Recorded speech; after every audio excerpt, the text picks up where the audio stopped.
Timmy the turtle was tiny, even for a turtle. He had a big heart and an even bigger thirst for adventure. One sunny day, Timmy was sunning himself on a rock. He longed to explore the world beyond his tiny pond. Suddenly, a gust of wind brought with it a whisper from the nearby woods.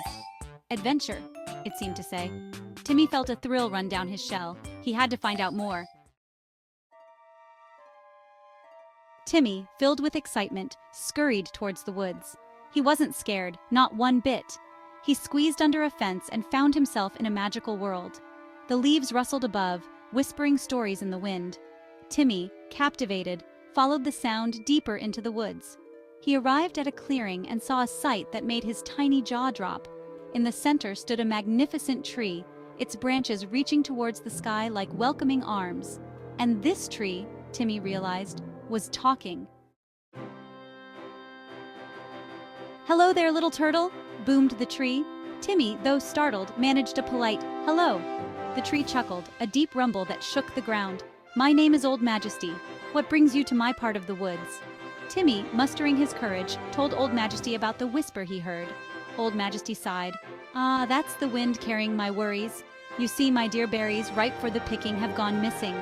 Timmy, always eager to help, offered his assistance. He wouldn't let Old Majesty down. He knew just who to ask for help: his friends. Section 4. The Mystery of the Missing Berries. Timmy scurried back to the pond, his heart racing with excitement and a hint of worry. He quickly gathered his friends, knowing they would be eager to help. There was Rosie, the resourceful rabbit, always ready with a clever idea or two, and Freddie, the fearless frog, who never backed down from a challenge. They were always up for an adventure, especially if it involved Timmy and a good mystery. The three friends listened intently as Timmy explained the situation, their eyes widening with curiosity and determination. Rosie, ever practical and sharp-eyed, suggested they search for clues around the pond and nearby bushes. Freddie, always ready for action, puffed up his chest and declared with confidence, "We'll find those berry bandits no matter what." They searched high and low, following trails of fallen leaves and broken twigs, hoping to find any sign of the missing berries. They sniffed at the wind, trying to catch any unusual scent that might lead them to the culprits. Just when they were about to give up, Timmy's sharp eyes caught something peculiar on the ground. Tiny footprints, unlike anything he'd seen before, marked the soft earth, leading them to believe they were on the right track. The adventure was just beginning. Section 5. Teamwork makes the dream work. The friends followed the footprints deeper into the woods, their curiosity growing with each step. They wondered what they might find at the end of the trail. The footprints led them to a hidden clearing where a group of baby squirrels were having a feast on Old Majesty's berries. The sight was both surprising and amusing. "Hold it right there!" Freddie exclaimed, his voice echoing through the clearing. His sudden outburst caught everyone off guard.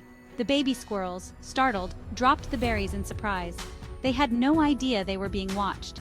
They looked up at Timmy and his friends with wide, innocent eyes, clearly not understanding what they had done wrong. Rosie, ever compassionate, realized the baby squirrels didn't mean any harm. They were just hungry. She felt a pang of sympathy for the little creatures. She gently explained that the berries belonged to Old Majesty and that taking them without asking was wrong.